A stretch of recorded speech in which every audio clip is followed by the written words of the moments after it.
ამ ორი ბავშვის დედა საკეისრო კვეთას ემსხვერპლა. ახალშობილი მაშინ გადაარჩინეს. 31 წლის ქალი კი ოპერაციიდან რამდენიმე საათში საგრძნობლად დამძიმდა და გარდაიცვალა. სიკვდილის გამომწვევი მიზეზი ოჯახმა ამ დრომდე არ იცის. ქალი სამშობიარომდე საკუთარი ფეხით მივიდა. უკვე რომ მოსაღამოვდა ესენიც რომ გამოვისტუმრე, ბავშვი გახდა როგორ აი წნევას უსინჯავდა ეს აპარატი თვითონ მარტო ხმას გამოსცემდა, კი, აჩვენებდა წნევას, მაგრამ ის წნევა არ იყო ნორმალური. და მითხრა ეს რომ აპარატი მოვითხოვე და უთხარი რომ მე უნდა გავუსინჯო ჩემს შვილს წნევა. დასკვნას, რატომ გარდაიცვალა მშობიარე კლინიკაშიც ამ დრომდე ელიან. ქალის გარდაცვალებას დედაც შეესწრო. ამ უმძიმესი განსაცდელის მერე ცხოვრებას შვილიშვილების გულისთვის აგრძელებს. იძახდა რომ ისა ვარო აი რაღაცნაირად ვარო, მაგრამ ნაკეისრალი იყო და ახლა ეგ უკვე ის იყო რომ თუდად იქნებოდა. რისგან იყო და ამ ბავშვს ეთყობა ოპერაცია ვეჩაუტა და ნორმალურად და მიდიოდა სისხლდენა. და ამათმა ვერ გაიგეს. რო დაუძახე ექიმებს და მოვიდნენ და ყველაფერი მასაკნეს ვერ მიხვდნენ რაში იყო საქმე. მაშინ დაიწყეს სირბილი, აბა ერთ-ერთი ეგთან ეუბნეოდა ანალიზი გაუკეთეთ, ან გემოგლობინზე, ან სიცხე გაუზომეთ, არაფერი. თურმე გამწარებული სული ეთქა ბავშვს. რო შეხედა ექიმა რომ მოვიდა უკვე რო გაუხსნა ეს ყველაფერი და დახედა რა ხდება ვამზა რა საკეთებდითო ბავშვსა უყურადღება არ მიაქციეთო უკვე გული ბავშვსა გაჩერებული ქონდა დაგვიტოვა გასაზრდელი ბავშვი მაგდა ბალიაშვილის ოჯახისთვის პრინციპულად მნიშვნელოვანია დადგინდეს რა გახდა ახალგაზრდა ქალის სიკვდილის მიზეზი. ოჯახი გამოძიებასთანაც თანამშრომლობს და ამბობს, რომ მეტი ყურადღების შემთხვევაში შესაძლოა ფატალური შედეგი არ დამდგარიყო.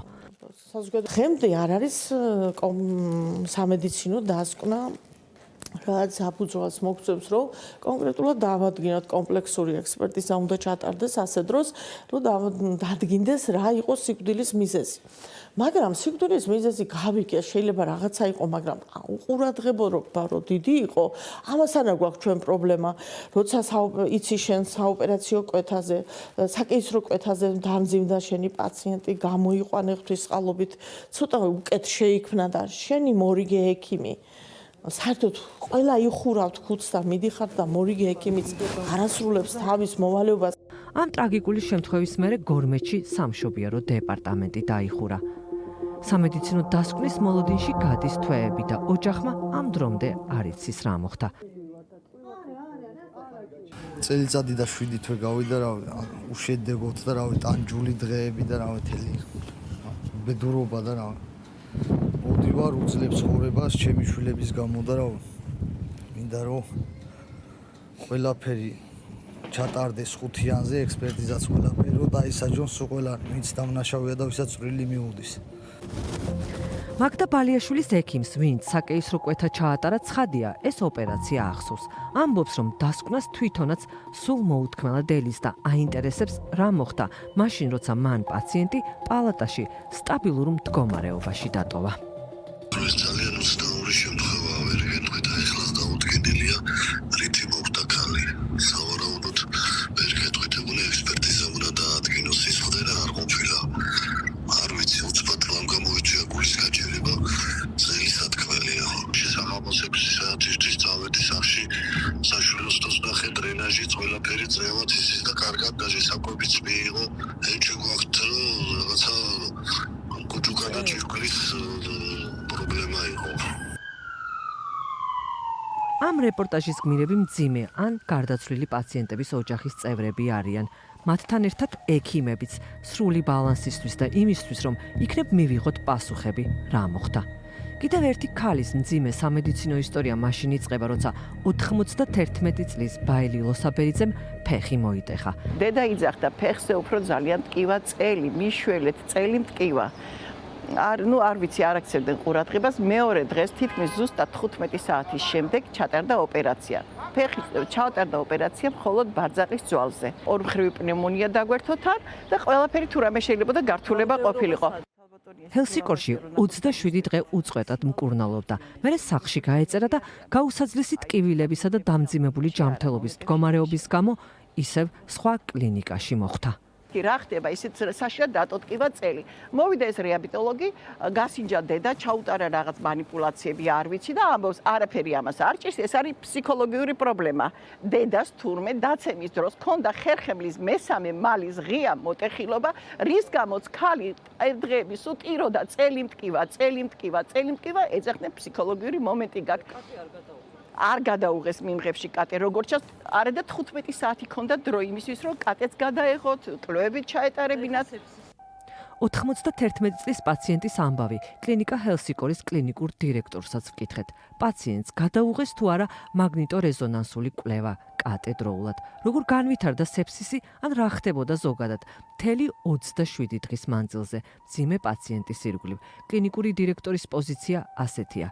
სანამ არ დაიდება რეალურად პროფესიონალური დასკვნა ამ შემთხვევის შესახებ, მანამდე ალბათ ნაადრევია რაიმე პასუხი გაქცეთ ამ შემთხვევასთან დაკავშირებით. ჩვენ არ ვეთანხმებით იმ უпростоრად Facebook-ის პოსტს, რომელიც შემდეგ გადაკოპირებულია სხვადასხვა მასმედიის საშუალებებში და ახლა თქვენც მოგმართეთ. აკადემიურად ამ საქმის შემოწმებელი არის ჯანდაცვის სამინისტრო რეგულირების სამსახური, რომელიც შეისწავლის ამ შემთხვევას, მზად ვართ და ღია ვართ ყველანაირად.